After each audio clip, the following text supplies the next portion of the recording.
Hello everyone, welcome back to a new video. Today we'll be discussing the novel Remembering Babylon, and in this we'll be looking at the introduction, a short biography of the author, summary, analysis, and themes and symbols of the novel. Okay, so the book is written by David Malouf. David Malouf ഒരു Australian poet and novelist ആണ്. He is of Lebanese and English decent. And അദ്ദേഹത്തിൻ്റെ കൂടുതൽ വർക്കിൽ നമുക്ക് കാണാൻ പറ്റുന്നത് അദ്ദേഹത്തിൻ്റെ ചൈൽഡ്ഹുഡിനെയും യൂത്തിനെയും കുറിച്ചാണ്. അദ്ദേഹം ക്വീൻസ്ലാൻഡിലാണ് ജനിച്ചത്, വളർന്നതും. അതുപോലെ തന്നെ ആ ഒരു ലാൻഡിനെ കുറിച്ചുള്ള കുറച്ച് കാര്യങ്ങളായിരിക്കും അദ്ദേഹത്തിൻ്റെ വർക്കിൽ കൂടുതൽ നമ്മൾ കാണുന്നത്. റിമെമ്പറിങ് ബാബിലോൺ ഒരു പെർഫെക്റ്റ് എക്സാമ്പിളാണ്. And his volume of work include bicycle and other poems, neighbours in a thicket, wild lemons, first things last, typewriter music, and Earth Hour. He has also written a libretto for Richard Mail's opera Woes, based on the novel of the same name by Patrick White. His first novel was autobiographical in nature. It is titled Jono, set in Brisbane during the Second World War. An imaginary life recreates the final years of the Roman poet Ovid. Child's Play concerns the metaphysical relationship between a professional assassin and his intended victim. He has also written a novella called Fly Away Peter, which is set in Queensland just before the First World War. And The Great War, about POWs in World War II, won the Commonwealth Writers' Prize. His other novels include Heartland's Half Acre, Remembering Babylon, The Conversation at Curlow Creek, Ransom, which is a retelling of Iliad by Homer. And in 1998, as part of the annual Boyer lecture series presented on radio by the Australian Broadcasting Corporation, Malouf gave 6 radio talks on a spirit of the play, the making of Australian consciousness. These were published in the same year as The Spirit of Play. Among his collection of short stories are Antipodes, Untold Tales, Dream Stuff, and Every Move You Make. Malouf also won a collection of autobiographical essays called 12 Edmundston Street. His numerous honors include the Newston Prize, received in 2000. Okay, so ഈ ഒരു ബുക്കിലേക്ക് വരികയാണെങ്കിൽ, remembering ബാബിലോണിലേക്ക് വരികയാണെങ്കിൽ, historical context വെച്ച് നമുക്ക് start ചെയ്യാം. Historical context എന്ന് പറയുന്നത്, കോളനൈസേഷൻ്റെ സമയത്ത് ഇംഗ്ലണ്ട് മെയിൻലി ഓസ്ട്രേലിയയെ ഒരു പീനൽ കോളനി ആയിട്ടാണ് കണ്ടിരുന്നത്. അതായത് ഇംഗ്ലണ്ടിലെ ഓരോ കുറ്റങ്ങൾക്ക് വേണ്ടി ഗിൽറ്റി ആണെന്ന് വിധിക്കപ്പെടുന്ന ആൾക്കാരെ, ഒരു പ്രിസണേഴ്സിനെ എല്ലാം തന്നെ ഓസ്ട്രേലിയയിലെ ഈ ഒരു കോളനിയിലാണ് കൊണ്ട് തള്ളുന്നത്. അപ്പം അങ്ങനത്തെ രീതിയിൽ ഒരു പീനൽ കോളനി ആയിരുന്നു ശരിക്കും ഓസ്ട്രേലിയ ആണ് പറയുന്നത്. അപ്പോൾ അവിടുത്തെ സെറ്റിലേഴ്സ് എന്ന് പറയുന്നത് ഏകദേശം 1500ഓളം സിവിലിയൻസ് ഉണ്ട്. അതുപോലെ തന്നെ ഞാൻ പറഞ്ഞ പോലത്തെ പ്രിസണേഴ്സ് ഉണ്ട്, പിന്നെ സോൾജേഴ്സ് ഉണ്ട്. ഇവരൊക്കെ ആയിരുന്നു അവിടുത്തെ സെറ്റിലേഴ്സ്. അവർ വന്ന സമയത്ത് തന്നെ ഒബ്വിയസ്ലി അവിടെ ഉണ്ടായിരുന്ന നേറ്റീവ്സ്, അവരെ വിളിക്കുന്നത് അബോറിജിനൽസ് എന്നാണ്. അവിടുത്തെ അബോറിജിനൽ പോപ്പുലേഷനിൽ വലിയൊരു ചേഞ്ച് വന്നു. കാരണം സെറ്റിലേഴ്സ് വന്നപ്പോഴേക്കും അവരുടേതായിട്ടുള്ള രീതിയിൽ കോളനീസ് എല്ലാം സെറ്റപ്പ് ചെയ്യാൻ തുടങ്ങി, സെറ്റിൽമെൻറ്റ്സ് സെറ്റപ്പ് ചെയ്യാൻ തുടങ്ങി. ഒരുപാട് ക്ലാഷ് വന്ന സമയത്ത് അബോറിജിനൽസിനെ കൊന്നൊടുക്കുക തന്നെ ചെയ്തിട്ടുണ്ട്. അപ്പോൾ ഒരുപാടധികം മാറ്റങ്ങൾ, ഒരുപാടധികം വയലൻസ് നമുക്ക് അവിടെ കാണാൻ പറ്റുന്നുണ്ട്. കുറേ അബോറിജിനൽസ്, ട്രൈബ്സ്മെൻ അവിടെ മരിച്ചു വീഴുന്നുണ്ട്. പലരും അസുഖം കൊണ്ട് മരിച്ചു വീഴുന്നുണ്ട്, അല്ലെങ്കിൽ ഇങ്ങനത്തെ ക്ലാഷ് കാരണം മരിക്കുന്നുണ്ട്. മാത്രമല്ല അവിടെ ഒരു നേറ്റീവ്സിൻ്റെ പോപ്പുലേഷനിലും അവരുടെ ലാംഗ്വേജിലും കസ്റ്റംസിലും ട്രഡീഷനും എല്ലാം തന്നെ വലിയൊരു ഇടിവ് നമുക്ക് സംഭവിച്ചതായിട്ട് കാണാൻ പറ്റുന്നുണ്ട്. റിമെമ്പറിങ് ബാബിലോൺ എന്നുള്ള ഈ വർക്കിലും ഇതന്നെയാണ് പറയുന്നത്. ഈ ഒരു നേറ്റീവ്സും സെറ്റിലേഴ്സും തമ്മിലുള്ള ക്ലാഷും ആ ഒരു കോളനൈസേഷനും എല്ലാം തന്നെയാണ് ഇവിടെ പറയുന്നത്. സോ ഈ ഒരു നോവലിൻ്റെ സമ്മറി പറയുകയാണെങ്കിൽ,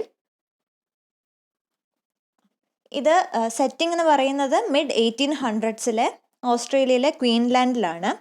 അവിടുത്തെ ആ സമയത്ത് കോമൺവെൽത്ത് സെറ്റിലേഴ്സിലെ 3 കുട്ടികൾ അവിടെ കളിക്കുകയാണ്. അവരുടെ പേര് ലാച്ച്ലാൻ, ജാനറ്റ് ആൻഡ് മെഗ്.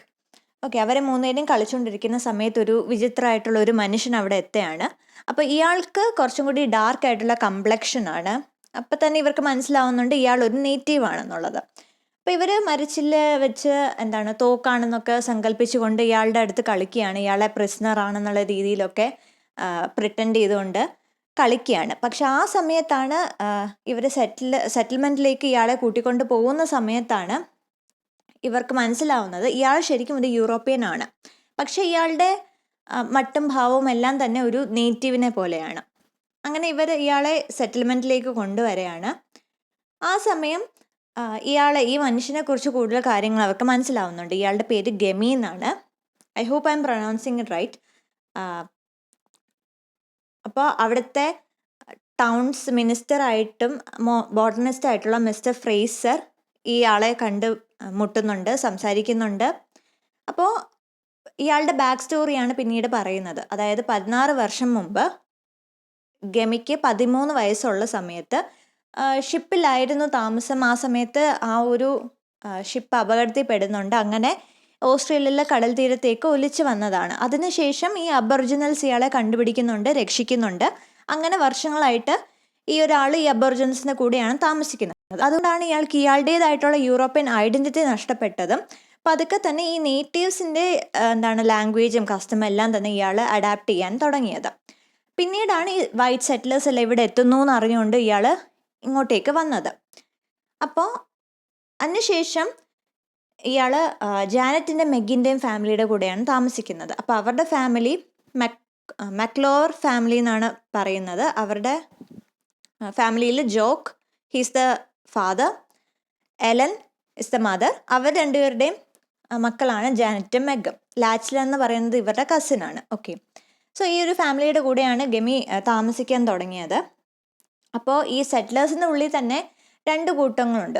ഒരു കൂട്ടം ഗമിയെ സപ്പോർട്ട് ചെയ്യുന്നവരാണ്, അല്ലെങ്കിൽ കുഴപ്പമില്ല ഇയാൾ അല്ലെങ്കിലും യൂറോപ്യൻ ആണല്ലോ, അതുകൊണ്ട് ഇയാൾ നമ്മുടെ കൂടെ താമസിച്ചോട്ടെ എന്നുള്ള അഭിപ്രായമുള്ളവരുണ്ട്.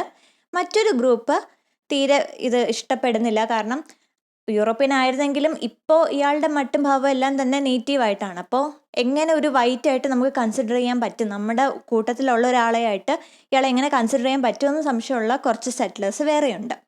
അപ്പം അങ്ങനെ ഒരു ഡിവിഷൻ അവിടെയുണ്ട്. പക്ഷേ ഗമി വളരെയധികം യൂസ്ഫുൾ ആണ്. കുട്ടികളുടെ കൂടെ കളിക്കുന്നുണ്ട്, അവരെ സഹായിക്കുന്നുണ്ട്, വീട്ടു ജോലിക്കാണെങ്കിൽ സഹായിക്കുന്നുണ്ട്. അപ്പോൾ ഈ ഫാമിലിയിലുള്ളവർക്ക് ഒരു പരാതിയില്ല, ഇവർ ഇയാളെ കൂടെ കൂട്ടുന്നുണ്ട്. പിന്നെ പറയുന്നത് ജാനറ്റും ലാച്ലനും തമ്മിൽ ആദ്യം കുഴപ്പമില്ലായിരുന്നെങ്കിൽ ഇപ്പോൾ അവരൊരു എനിമീസിനെ പോലെയാണ്. അതും കൂടി പറഞ്ഞു വയ്ക്കുന്നുണ്ട്, because it is significant in the ending. Okay, so ഞാൻ പറഞ്ഞു ഒരു കുറച്ച് കൂട്ടം സെറ്റിലേഴ്സിന് അബോറിജിനൽസിന് തീരെ ഇഷ്ടമല്ല. അപ്പോൾ അവരുടെ അഭിപ്രായം എന്ന് പറയുന്നത് ഈ നേറ്റീവ്സിനെ എല്ലാം തന്നെ ഒന്നടങ്കം കൊന്നൊടുക്കണം എന്നുള്ള അഭിപ്രായത്തിലുള്ളവരാണ്. പക്ഷേ ഞാൻ പറഞ്ഞു അവിടുത്തെ ടൗൺസ് മിനിസ്റ്റർ ആയിട്ടുള്ള മിസ്റ്റർ ഫ്രേസറിന് പോലും ഗമിയുടെ പ്രസൻസ് ഇഷ്ടമാണ്. ഗമിന് അബോറിജിനൽസിനെ കുറിച്ചുള്ള ഒരുപാട് കാര്യങ്ങൾ അറിയുന്നുണ്ട്. അപ്പോൾ ഫാമിലിക്ക് വലിയ പ്രശ്നമില്ല. ഫാമിലിയിലാണെങ്കിലും ജോക്കിന്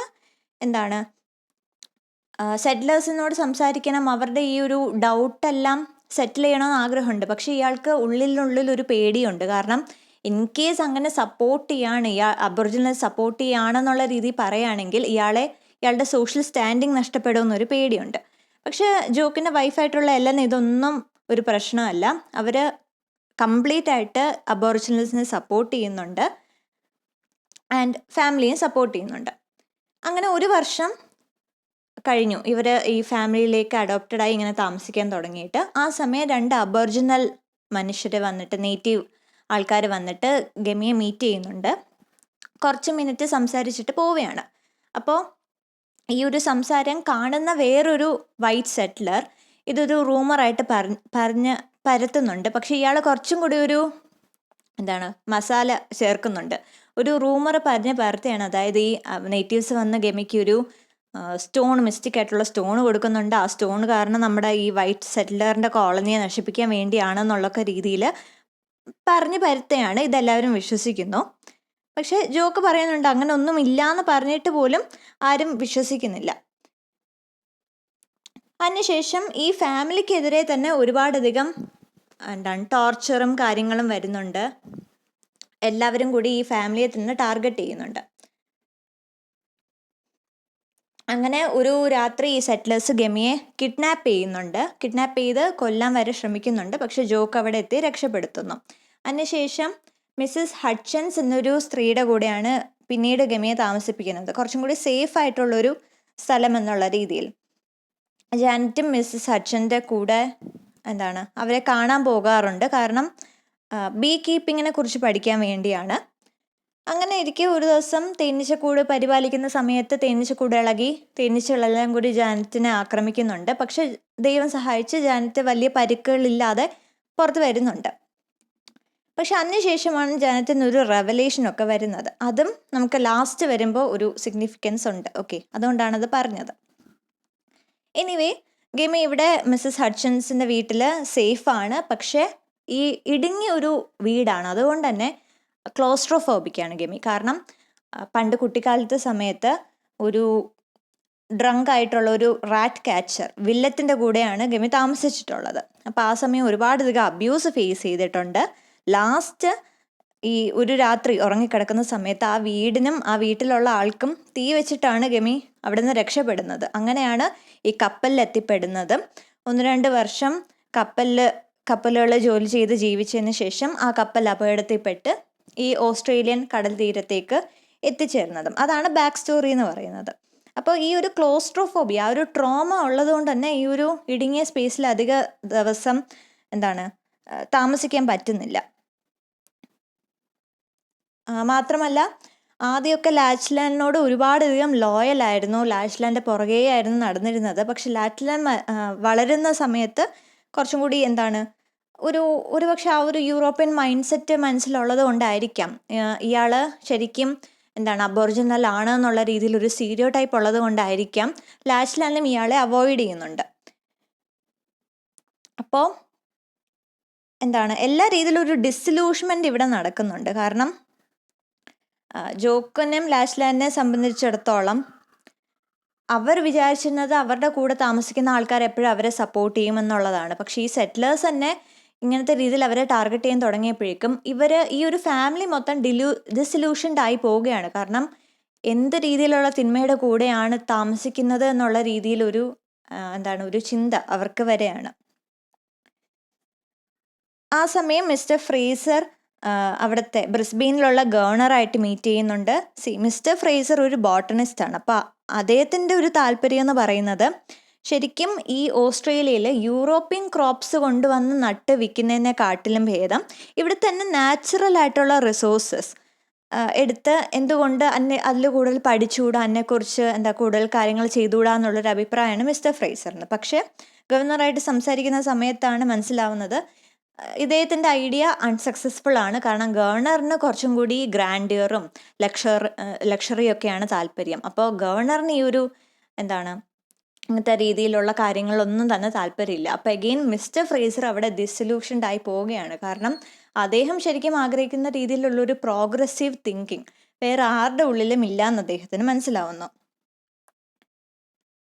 ആ സമയം ഗെമി മിസ്റ്റർ ഫ്രേസറിൻ്റെ കുറച്ച് ലെസൺ ഷീറ്റും കൊണ്ട് കാട്ടിലേക്ക് തിരിച്ചു പോവുകയാണ്. പിന്നീട് ഒരിക്കലും അയാളെ തിരിച്ച് കാണുന്നില്ല. അങ്ങനെ കുറേ വർഷങ്ങൾക്ക് ശേഷം ലാച്ച്ലാൻഡ് വളരെയാണ്. ഇപ്പോൾ ആളൊരു പൊളിറ്റീഷ്യനാണ്. ജാനറ്റ് കോൺവെൻറ്റിലൊരു നണ്ണായിട്ട് ജോലി ചെയ്യുന്നുണ്ട്. മാത്രമല്ല ഒരു ബീ കീപ്പറും റിസർച്ചറും കൂടിയാണ്. അപ്പം ഞാൻ പറഞ്ഞു ആദ്യം ലാച്ച്ലാൻഡും ജാനറ്റും തമ്മിൽ ഒരു എനിമീസ് ആയിരുന്നു കുട്ടിക്കാലത്ത്. ഇപ്പം അവർ തമ്മിൽ ഒരു നല്ലൊരു ഫ്രണ്ട്ഷിപ്പ് ഉണ്ട്, നല്ലൊരു ഇതുണ്ട്. അതിന് കാരണമാകുന്നത് ജർമ്മൻ സിമ്പത്തീസ് ഉള്ള ഒരു കത്ത്. ഇവർ തമ്മിലുള്ളൊരു കോൺവെർസേഷൻ ഒരു കത്താണ്. ലാച്ച്ലാൻഡ് വീട്ടിൽ നിന്നും അത് മോഷ്ടിക്കപ്പെടുന്നുണ്ട്, പ്രസ്സിന് ലീക്ക് ആവുന്നുണ്ട്. അതിനുശേഷം ഒരുപാടധികം ഹേറ്റ്രഡ് ഇവർക്കെതിരെ വരുന്നുണ്ട്. കാരണം ലാച്ച്ലാൻഡ് ഒരു പൊളിറ്റീഷ്യനാണ്. ഈ ഒരു കത്ത് ജർമ്മൻ സിമ്പത്തീസിന് ജർമ്മനോട് ഫേവർ ചെയ്യുന്ന രീതിയിലുള്ളൊരു കത്താണ്. ജാനറ്റും ലാച്ച്ലാൻഡ് തമ്മിൽ എഴുതിയ കത്താണ് പുറത്ത് ലീക്കായി പോകുന്നത്. അപ്പോൾ ലാച്ച്ലാൻഡ് ഗവൺമെൻറ്റിനെതിരെ ഒരുപാടധികം ഹേറ്റ്രഡ് വരുന്നുണ്ട്. ജാനറ്റിൻ്റെ കമ്മ്യൂണിറ്റിക്കെതിരെ ഒരുപാട് പേരെ ഹേറ്റ്രഡ് അങ്ങനത്തെ ജാനറ്റിന് നേരെ വരുന്നുണ്ട്. അപ്പോൾ ഒരുപാട് ഗവൺമെൻറ്റിലെ മെമ്പേഴ്സ് ലാച്ച്ലാൻഡ് രാജിക്ക് വേണ്ടി ആവശ്യപ്പെടുന്നുണ്ട്. അതുപോലെ ജാനറ്റ് പഠിപ്പിച്ചുകൊണ്ടിരുന്ന കുട്ടികൾ പിന്നീട് ജാനറ്റിൻ്റെ അടുത്തേക്ക് വരാതായി. അന്നെല്ലാം ഈ ഒരു കത്ത് കാരണമാണ് ഇത്രയും പ്രശ്നങ്ങൾ ഉണ്ടായത്. പക്ഷെ എന്നാൽ പോലും അവർ അപ്പോഴും ആ ഒരു ഫ്രണ്ട്ഷിപ്പ് കീപ്പ് ചെയ്യുന്നുണ്ട്. അപ്പോൾ ലാസ്ലാൻ കോൺവെൻറ്റിൽ വന്ന് ജാനറ്റിനെ മീറ്റ് ചെയ്യുന്നുണ്ട്, അവർ സംസാരിക്കുന്നുണ്ട്. ആ സമയം ജാനറ്റ് പറയുന്നുണ്ട് പണ്ട് അവരുടെ ഫാമിലി എത്രമാത്രം ഗമിയെ പ്രൊട്ടക്റ്റ് ചെയ്തിരുന്നു, എത്രമാത്രം ഇഷ്ടപ്പെട്ടിരുന്നു എന്നുള്ള പറയുന്നുണ്ട്. മാത്രമല്ല അയാളെക്കുറിച്ച് ചോദിക്കുകയാണെങ്കിൽ ആർക്കും ഉറപ്പില്ല, പക്ഷെ വർഷങ്ങൾക്ക് ശേഷം അവരൊരു റൂമർ കേട്ടു. അതായത് ഗമി തിരിച്ച് മറ്റേ അബോറിജിനൽസിൻ്റെ കൂടെ പോയി, നേറ്റീവ്സിൻ്റെ കൂടെ താമസിക്കാൻ തുടങ്ങി. ആ സമയം വൈറ്റ് സെറ്റിലേഴ്സ് അവിടെ റെയ്ഡ് ചെയ്ത് ആ റെയ്ഡിൽ ഗമി കൊല്ലപ്പെട്ടു എന്നുള്ളൊരു റൂമർ അവർ കണ്ടു. പക്ഷെ അവർക്ക് ബോഡിയൊന്നും കിട്ടിയില്ല, സോ ദ നോട്ട് ഷുവർ.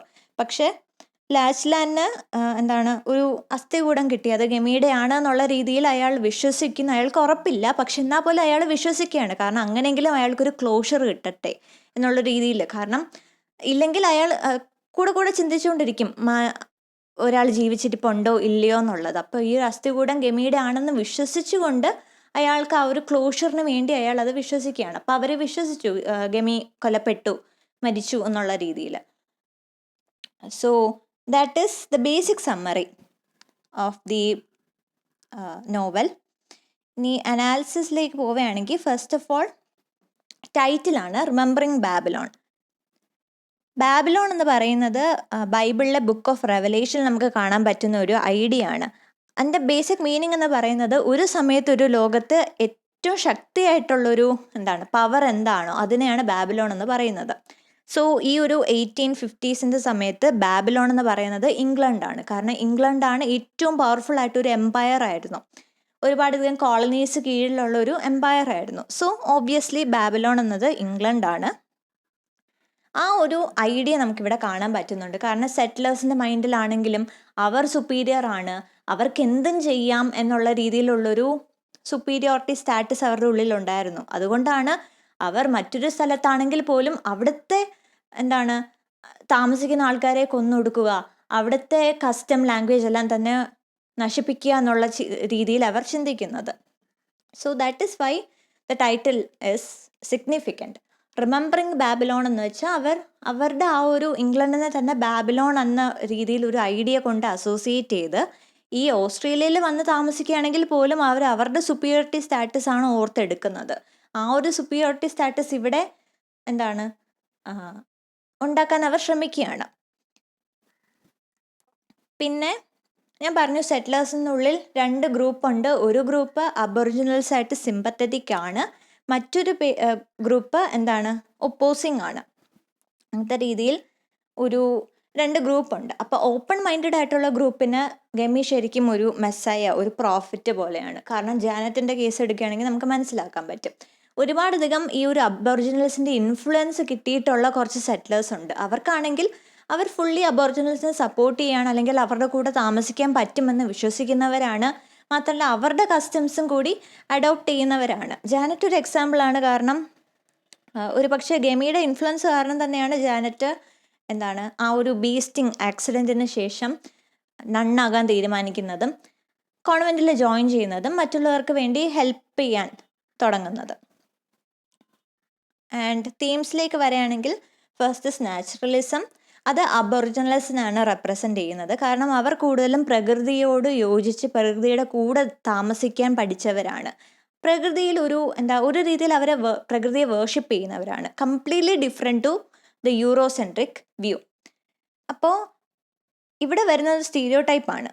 ഇങ്ങനെ പ്രകൃതിയെ വേർഷിപ്പ് ചെയ്യാൻ, പ്രകൃതിയെ നശിപ്പിക്കാൻ പാടില്ല, അതിൻ്റെ കൂടെ തന്നെ താമസിക്കണമെന്ന് വിശ്വസിക്കുന്നവരെ യൂറോപ്യൻസ് കൂടുതലും സാവേജ് ആയിട്ടാണ് കാണുന്നത്. കാരണം യൂറോപ്യൻസ് ഒരു വ്യൂ എന്ന് പറയുന്നത് പ്രകൃതി മനുഷ്യന് വേണ്ടിയുള്ളതാണ്, മനുഷ്യൻ ഏത് സമയം വേണമെങ്കിലും പ്രകൃതിയെ നശിപ്പിക്കാം, അതിനെ ഉപയോഗിക്കാം എന്നുള്ള രീതിയിൽ വിശ്വസിക്കുന്നവരാണ്. സോ ആ ഒരു കോൺട്രാസ്റ്റ് നമുക്ക് കാണാൻ പറ്റും. അതാണ് നാച്ചുറലിസം എന്നൊരു theme. Next is xenophobia. Xenophobia is basically fear of foreigners. കാരണം ഒരു നേറ്റീവ്സിനെ സംബന്ധിച്ചിടത്തോളം കംപ്ലീറ്റ്ലി ഡിഫറെൻ്റ് ആയിട്ടുള്ള എല്ലാ രീതിയിലും, അപ്പിയറൻസിലും പേഴ്സണാലിറ്റിയിലും എല്ലാം തന്നെ അവരിൽ നിന്നും തികച്ചും വ്യത്യസ്തരായിട്ടുള്ള ഒരു ഗ്രൂപ്പ് ആൾക്കാർ വരുന്ന സമയത്ത് അവർക്കറിയില്ല ഇതാരാണെന്നുള്ളത്. പക്ഷേ ഈ ഗ്രൂപ്പ് വന്നിട്ട് അവരുടെ ആധിപത്യം ഇവിടെ സ്ഥാപിക്കുന്നു, അവരുടേതായിട്ടുള്ള കുറേ കാര്യങ്ങൾ ഇവിടെ അഡോപ്റ്റ് ചെയ്യാൻ ശ്രമിക്കുന്നു. അപ്പോൾ സ്വാഭാവികമായിട്ടും ഒരു പേടി തോന്നും ഈ ഒരു ഗ്രൂപ്പിനോട്, പ്രത്യേകിച്ച് ആ ഗ്രൂപ്പ് വയലൻസ് ആണ് ഉപയോഗിക്കുന്നതെങ്കിൽ. അപ്പോൾ ഈ ഒരു പേടിയാണ് സെനോഫോബിയ എന്ന് പറയുന്നത്. അത് ഏതൊരു കോളനി എടുത്ത് നോക്കിയാലും നമുക്ക് കാണാൻ പറ്റും, അവിടുത്തെ നേറ്റീവ്സിന് തോന്നിയ ഒരു സംഭവമാണ്. അപ്പോൾ സെനോഫോബിയ അഗെയിൻ ഈ ഒരു നോവൽ നമുക്ക് കാണാൻ പറ്റും, പ്രത്യേകിച്ച് അവിടുത്തെ നേറ്റീവ്സിനെ സംബന്ധിച്ചിടത്തോളം. Next is criticising European colonialism. കാരണം അഗെയിൻ ഈ ഒരു നോവലിൽ ഈ കൊളോണിയലിസത്തിൻ്റെ ഡാർക്ക് സൈഡാണ് നമുക്ക് കാണുന്നത്. അതുപോലെ തന്നെ എന്താണ് ഇതിൻ്റെ എഫക്റ്റ് നമുക്ക് കാണാൻ പറ്റുന്നുണ്ട്. കാരണം എല്ലാ കോളനീസിലും ഇൻഡിപെൻഡൻസ് കിട്ടിയിട്ട് പോലും യൂറോപ്യൻ കൊളോണിയലിസത്തിൻ്റെ ഒരു എഫക്റ്റ് ഇപ്പോഴും അവിടെ നിലനിൽക്കുന്നുണ്ട് പല കാര്യങ്ങളിലായിട്ട്. അപ്പോൾ അതാണ് ഇവിടെ പറയുന്നത്. കാരണം പിന്നീട് അങ്ങോട്ട് ഒരു ജർമ്മൻ വന്നപ്പോൾ പോലും ഈ കമ്മ്യൂണിറ്റി അവർക്ക് പേടിയാവുകയാണ്. കാരണം ഈ ജർമ്മൻ ഇവിടെ വന്നിരിക്കുന്ന എന്ത് ഉദ്ദേശത്തിലാണ്, വീണ്ടും കോളനൈസ് ചെയ്യാനാണോ അല്ലെങ്കിൽ ഉപദ്രവിക്കാനാണോ എന്നുള്ള രീതിയിൽ അവർക്ക് പേടിയാവുകയാണ്. The not trusting any of the foreigners. അപ്പോൾ ആ ഒരു അത് കൊളോണിയലിസത്തിൻ്റെ ഒരു ഡാർക്ക് എഫക്റ്റ് ആണെന്നാണ് പറയുന്നത്. സോ അങ്ങനെ കൊളോണിയലിസത്തിൻ്റെ ഒരു ആഫ്റ്റർ എഫക്റ്റും കൂടി ഈ ഒരു നോവൽ നമുക്ക് കാണാൻ പറ്റുന്നുണ്ട്. Coming to symbols, we see Gemmy as a ലാ ഇൻഫൻറ്റ് സോവേജ്. അതൊരു ചൈൽഡ് സാവേജ് എന്നൊരു ഐഡിയ ആണ്. ബേസിക്കലി അത് പറയുന്നത് വിക്ടർ എന്നുള്ളൊരു കുട്ടിയെ ഒരു കാട്ടിൽ നിന്ന് കുറച്ച് പേർക്ക് കിട്ടുന്നുണ്ട്, റിസർച്ചേഴ്സിന് കിട്ടുന്നുണ്ട്. ഈ കുട്ടി മനുഷ്യക്കുട്ടിയാണ്, പക്ഷേ അപ്പിയറൻസിലോ ലാംഗ്വേജിലോ ഒന്നും തന്നെ മനുഷ്യൻ്റെ ഒരു എഫക്റ്റും ഈ ഒരു കുട്ടിയിൽ കാണാൻ പറ്റുന്നില്ല. കാരണം മനുഷ്യക്കുട്ടിയാണെങ്കിലും മൃഗങ്ങളെ പോലെയാണ് സൗണ്ട് ഉണ്ടാക്കുന്നത്, മൃഗങ്ങളെ പോലത്തുള്ള രീതിയിലാണ് പെരുമാറുന്നത്. അപ്പോൾ അത് ഒരു ട്രൂ ഇവൻ്റാണ്.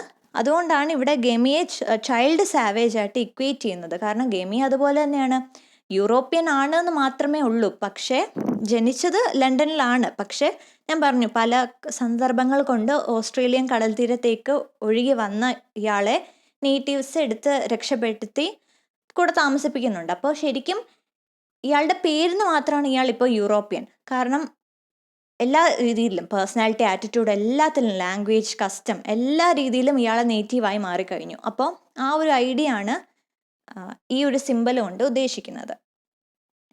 അപ്പോൾ ശരിക്കും പറഞ്ഞാൽ ഇയാൾ നേറ്റീവ്സ് 100% അക്സെപ്റ്റ് ചെയ്യുന്നില്ല. കാരണം ഹീ ഈസ് ടെക്നിക്കലി യൂറോപ്യൻ. എന്തൊക്കെ പറഞ്ഞാലും ഇയാൾ ഇവിടെയല്ല ജനിച്ചത്. അതുകൊണ്ട് ഇയാളെ കംപ്ലീറ്റ് നേറ്റീവായിട്ട് നേറ്റീവ്സ് ഇവിടെ അക്സെപ്റ്റ് ചെയ്യില്ല. പക്ഷേ ഇയാളെ കംപ്ലീറ്റ് യൂറോപ്യൻ ആയിട്ട് സെറ്റിലേഴ്സും അക്സെപ്റ്റ് ചെയ്യില്ല. കാരണം പേരിന് മാത്രം, ജനിച്ചു എന്നൊരു പേര് മാത്രമേ ഉള്ളൂ, പക്ഷേ ഇയാളുടെ ഭാവങ്ങളെല്ലാം തന്നെ നേറ്റീവ് ആയതുകൊണ്ട് so he doesn't belong anywhere.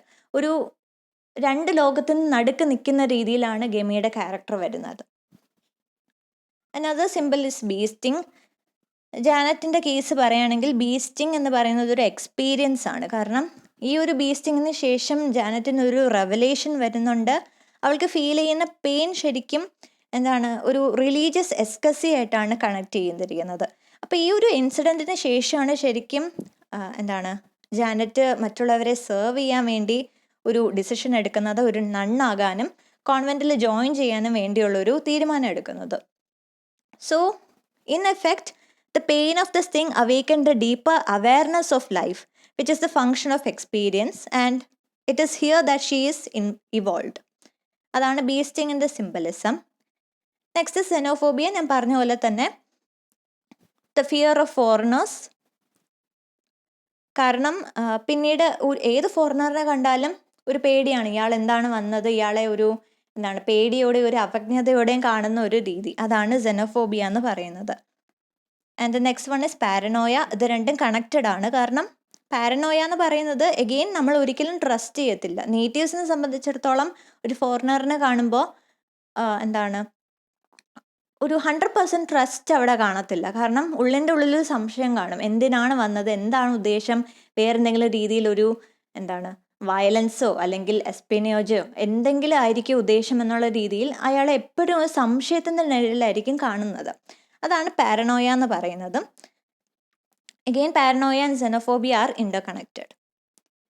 And then is Sir George. Sir George ആണ് ബ്രിസ്ബെയിനിലെ ഗവർണർ. ഞാൻ പറഞ്ഞല്ലോ ഗ്രാൻഡിയർ ഇഷ്ടപ്പെടുന്ന governor.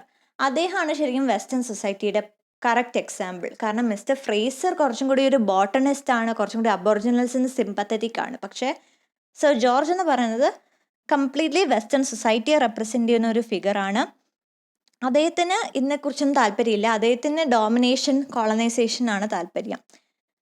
So he's demonstrated so clearly the European idea that land can be subdued and possessed is simply too essential to the European view of the life or world. ഇപ്പോൾ sir George എന്ന് പറഞ്ഞ western സൊസൈറ്റിയുടെ ഒരു complete ആയിട്ടുള്ളൊരു clear cut example ആയിട്ടാണ് ഇവിടെ കൊടുത്തിരിക്കുന്നത്. So this is the analysis of remembering Babylon. നമ്മൾ ഓഥറിനെ കുറിച്ച് പറഞ്ഞു, അത്യാവശ്യം ഡീറ്റെയിൽ ആയിട്ടൊരു സമ്മറി പറഞ്ഞു, അനാലിസിസ് പറഞ്ഞു, പിന്നെ ഇവിടെ വരുന്ന കുറച്ച് തീംസും സിമ്പിൾസും ഡിസ്കസ് ചെയ്തു. I hope this was clear. And if so, please like the video and share your opinion as well. And I'll see you in the next video with a new topic. Till then, take care. Thank you.